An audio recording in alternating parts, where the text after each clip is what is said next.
Virginie de Clozade jouit aujourd'hui d'une belle carrière dans le paysage audiovisuel et culturel français.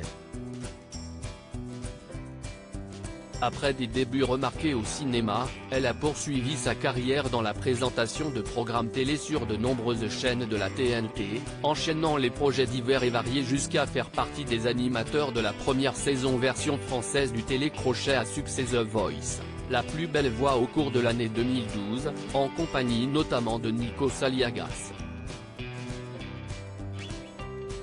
Si à cette époque elle officiait également sur les ondes, avec des expériences radio chez Europe 1 et Fun Radio entre autres, elle s'est depuis reconvertie dans l'écriture et la mise en scène de pièces de théâtre. Avec, à la clé, un succès certain, en particulier sur les planches. Pourtant, tout aurait pu basculer du mauvais côté dans la vie de Virginie de Clozade. En effet, comme elle l'a confié durant l'émission Ça commence aujourd'hui du mardi 31 janvier 2023, la polyvalente franco-belge de 41 ans a développé très jeune, dès le tout début de son adolescence, une dépendance particulièrement forte et dangereuse. Celle-ci n'est autre qu'une addiction à une certaine molécule médicamenteuse, la codéine. Un jour on m'a filé des médocs et je les ai pris parce que j'avais des règles douloureuses, débute-t-elle. C'était bien chouette. Ça met une couette entre vous et la réalité. Je considérais que ça ne m'altérait pas. J'ai énormément lu et j'ai eu une fascination pour les bouquins sur la drogue.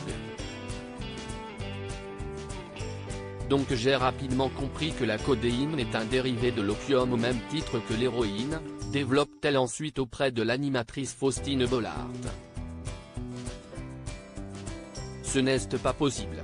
Je dois exagérer. Et à en croire les dires de Virginie de Clozade, qui avait révélé il y a quelques années avoir été victime de harcèlement sexuel, cette addiction était particulièrement prononcée. Je pense que si rétrospectivement je mesure ce que je prenais, je me dis ah non, ce n'est pas possible. Je dois exagérer, mais je prenais pas tous les jours. Quand il y avait, je prenais. Et quand il y avait la boîte, je finissais la boîte. Jusqu'à mes 16 ans je suis resté avec cette consommation opportuniste, poursuit-elle. Mais un jour elle découvre que la codéine est en vente libre et dans les pharmacies à un prix relativement accessible.